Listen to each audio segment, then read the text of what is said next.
Hello everyone. Nowadays we are discussing about the classification, taxonomy, systematics. Okay. So the next topic is hierarchical order of classification. जो classification का hierarchical order है वो कुछ इस प्रकार है: किंगडम, डिवीजन और phylum, class, order, family, genus, species. Okay, तो ये डिसेंडिंग ऑर्डर है और ये असेंडिंग ऑर्डर है।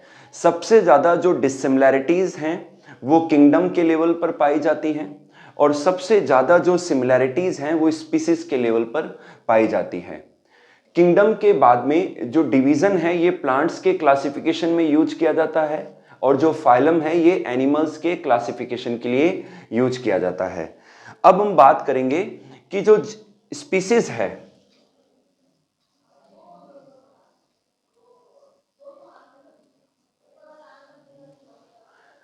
जो बायोलॉजिकल कॉन्सेप्ट है स्पीसीज का, ये अर्नेस्ट मेयर के द्वारा दिया गया।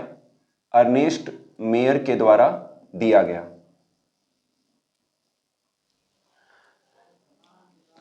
स्पीसीज का बायोलॉजिकल कॉन्सेप्ट अर्नेस्ट मेयर के द्वारा दिया गया। इनको क्रैफोर्ड प्राइज, बाल्जन प्राइज, ये प्राइज मिले। अर्नेस्ट मेयर ने बताया कि स्पीसीज ऐसे सिमिलर ऑर्गेनिज्म का ग्रुप है जो कि मॉर्फोलॉजिकली सिमिलर हैं एंड उनके अंदर और कई सारी सिमिलैरिटीज पाई जाती हैं एंड दे कैन इंटरब्रीड, यानी कि वो आपस में इंटरब्रीड कर सकते हैं। तो ऐसे ऑर्गेनिज्म के ग्रुप को हम क्या कहते हैं? स्पीसीज कहते हैं। तो सबसे ज्यादा जो सिमिलैरिटीज है वो स्पीसीज के लेवल पर पाई जाती हैं। जो एक जैसी स्पीसीज है वो एक जीनस में आती हैं, जो एक जैसे जीनस हैं वो एक फैमिली में, सिमिलर फैमिली एक ऑर्डर में, सिमिलर ऑर्डर एक क्लास में, सिमिलर क्लासेस या तो डिवीजन में या फाइलम में, एंड जो सिमिलर कैरेक्टर वाले जो डिवीजन है या फाइलम है वो एक किंगडम में आ जाते हैं। तो इस तरीके से जो है ये हायरार्कियल ऑर्डर है क्लासिफिकेशन का। Taxonomical aids, those techniques and procedures which helps in taxonomic studies are called taxonomical aids। तो इन टेक्निक्स के अंदर प्लांट या एनिमल स्पेसिमेंस को स्टोर किया जाता है। जो स्टूडेंट हैं या जो पब्लिक है वो विजिट कर कर उनसे जो है स्टडी कर सकते हैं, उनसे नॉलेज गेन कर सकते हैं। तो इन्हें हम टैक्सोनॉमिकल एड्स कहते हैं। इसमें सबसे पहले है हर्बेरिया। हर्बेरिया जो साइंस डिपार्टमेंट हैं वहाँ पर लेबोरेटरीज के अंदर हर्बेरिया पाए जाते हैं। हर्बेरिया के अंदर जो हर्बेरियम सीट है, वाइट एक कार्ड शीट होती है जिसकी चौड़ाई 11.5 इंच एंड जो लंबाई है वो 16.5 इंच होती है। इस वाइट कार्ड शीट के ऊपर ड्राइड प्रेस्ड प्लांट को स्टिक किया जाता है एंड उस प्लांट की जो सारी जो डिटेल है वो लोअर राइट कॉर्नर पर जो है लिखी जाती है, जिसकी लंबाई 12 सेंटीमीटर एंड चौड़ाई 7 सेंटीमीटर होती है। तो जनरली जो स्टूडेंट हैं या जो लेबोरेटरी वर्कर हैं वो ग्राउंड में जाते हैं एक वेस्कुलम के साथ, डिगर के साथ, न्यूज़पेपर के साथ में, और वहाँ जिस भी प्लांट को लेना है उसको ऑब्जर्व करके उसको अपरूट किया जाता है, उसको क्लीन किया जाता है, उसको न्यूज़पेपर के अंदर फोल्ड किया जाता है और फोल्ड करके वेस्कुलम में डालकर उनको लेबोरेटरी में लाया जाता है। लेबोरेटरी में लाने के बाद में अगेन न्यूज़पेपर को ओपन करके उस प्लांट स्पेसिमेन को क्लीन किया जाता है। फिर एक प्लांट प्रेस आती है जिसके अंदर प्लांट को प्रेस किया जाता है। प्लांट को प्रेस करने के बाद में, और प्रेस इस तरीके से किया जाता है कि जो कुछ लीव्स का डॉर्सल सरफेस दिखाई दे और कुछ लीव्स का वेंट्रल सरफेस दिखाई दे। इसके बाद में अगर प्लांट की लेंथ ज़्यादा है तो उसको एन शेप में या डब्ल्यू शेप में फोल्ड किया जाता है। देन उस प्लांट स्पेसिमेन को वाइट जो हर्बेरियम सीट है उसके ऊपर स्टिक कर दिया जाता है एंड कुछ प्रिजर्वेटिव लगाए जाते हैं जिससे वो खराब ना हो। एंड देन उसकी जो जितनी भी इंफॉर्मेशन है, कलेक्शन की डेट है, कलेक्टर का नेम है, किसने कलेक्ट किया है, उस प्लांट का लोकल नेम, उस प्लांट का साइंटिफिक नेम, ये सारी जो डिटेल है वो यहाँ पर लोअर राइट कॉर्नर में लिखी जाती है। एंड आफ्टर दैट इस हर्बेरियम सीट को जो हर्बेरियम कैबिनेट्स हैं वहाँ पर स्टोर करके रखा जाता है और एक इंडेक्स रजिस्टर होता है जिसमें उसकी एंट्री कर दी जाती है। तो फ्यूचर में जब भी स्टूडेंट्स वहाँ जाएंगे उन प्लांट स्पेसिमेन को ऑब्जर्व करके उस प्लांट के बारे में इंफॉर्मेशन ले सकेंगे। नेक्स्ट लेते हैं हम बॉटेनिकल गार्डन्स। बॉटेनिकल गार्डन्स वो लार्ज एरियाज हैं जहां पर लाइव प्लांट स्पेसिमेंस को ग्रो करवाया जाता है और उन प्लांट्स की जितनी भी डिटेल है उन प्लांट्स के ऊपर एक टैग के द्वारा शो की जाती है। जो पीपल हैं, जो स्टूडेंट हैं, वहाँ विजिट कर सकते हैं रिक्रिएशन के लिए, एस्थेटिक के लिए, नॉलेज के लिए वहाँ पर विजिट कर सकते हैं।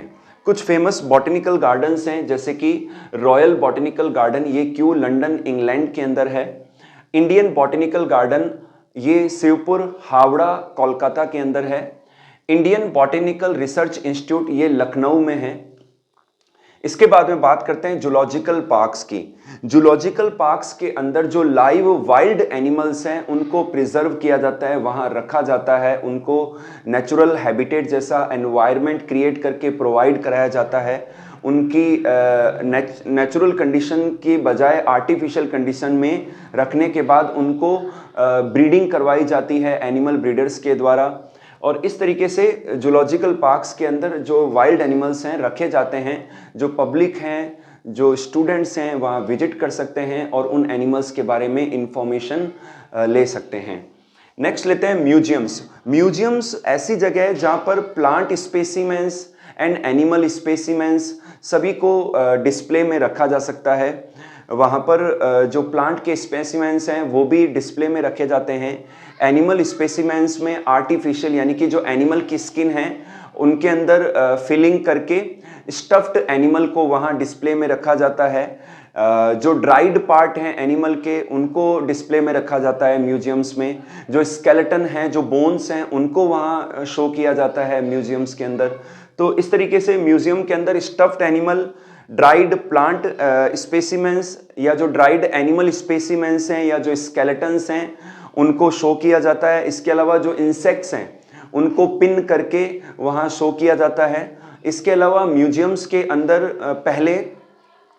पहले जो लेबोरेटरीज या जो म्यूजियम्स डेवलप किए गए हैं वहाँ पर फॉर्मेलिन के अंदर, कांच के जार के अंदर एनिमल स्पेसिमेन को डिप करके रखा जाता है।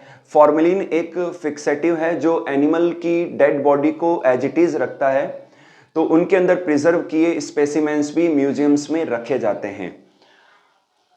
नेक्स्ट मैं लूंगा टेक्सोनॉमिक कीज। जो टेक्सोनॉमिक कीज हैं ये छोटी बुक्स हैं जिनके अंदर कैरेक्टर्स के पेयर होते हैं और उन कैरेक्टर्स के पेयर के आधार पर आइडेंटिफिकेशन किया जाता है प्लांट स्पीसीज का या फिर एनिमल स्पीसीज का। तो जो कैरेक्टर का जो पेयर है टेक्सोनॉमिक कीज में, इसे हम कपलेट कहते हैं। तो इसको यूज इस तरीके से करते हैं कि कोई कैरेक्टर किसी स्पीसीज में है तो वो कंसीडर हो जाता है, जो कैरेक्टर नहीं है वो एक्सक्लूड हो जाता है। अब जो कैरेक्टर कंसीडर हुआ है उसे हम लीड कहेंगे। वैसे दोनों को ही लीड कहेंगे लेकिन कंसीडर हम एक को करेंगे। तो उन कैरेक्टर्स के पेयर को कपलेट कहते हैं और एक कैरेक्टर को हम लीड कहते हैं, जिससे वो नेक्स्ट लेवल पर आइडेंटिफिकेशन के लिए हमें स्टेप अप करता है। कुछ और टेक्निक्स हैं जो कि टेक्सोनॉमिकल स्टडीज में हेल्प करती हैं, जैसे कि flora, manuals, monographs and catalogues. जो फ्लोरा है उनके अंदर किसी पर्टिकुलर एरिया में पाए जाने वाले जो प्लांट्स हैं उनके एक्चुअल जो हैबिटेट है, उनका जो डिस्ट्रीब्यूशन है, उसके बारे में इंफॉर्मेशन पाई जाती है। इनका एक इंडेक्स रजिस्टर होता है जिसमें प्लांट्स के बारे में डिस्क्रिप्शन होता है। फिर लेते हैं मैनुअल्स। जो मैनुअल्स हैं ये हेल्प करते हैं किसी एरिया में पाए जाने वाली जो स्पीसीज है उसके नेम्स को आइडेंटिफाई करने के लिए, नेम्स के बारे में पता लगाने के लिए, नेम ऑफ स्पीसीज के लिए हेल्प करते हैं मैनुअल्स। मोनोग्राफ। मोनोग्राफ के अंदर किसी पर्टिकुलर एक टेक्सोन का डिस्क्रिप्शन होता है। कैटलॉग। कैटलॉग किसी पर्टिकुलर एरिया में, कैटलॉग्स आर द बुक्स, ये बुक्स होती हैं जिनके अंदर या रजिस्टर होते हैं जिनके अंदर किसी पर्टिकुलर एरिया में पाए जाने वाले जो स्पीसीज हैं, प्लांट या जो एनिमल स्पीसीज है, उनकी लिस्ट होती है अल्फ़ाबेटिकल ऑर्डर में या एक प्रॉपर सीक्वेंस में एक लिस्ट होती है कैटलॉग्स के अंदर। तो इस तरीके से जो टेक्सोनॉमिकल एड्स हैं ये टेक्सोनॉमिकल स्टडीज़ में स्पीसीज़ के आइडेंटिफिकेशन में, उनके नेमिंग में, उनके और कई सारे कैरेक्टर्स की इंफॉर्मेशन गेन करने में हेल्प करते हैं।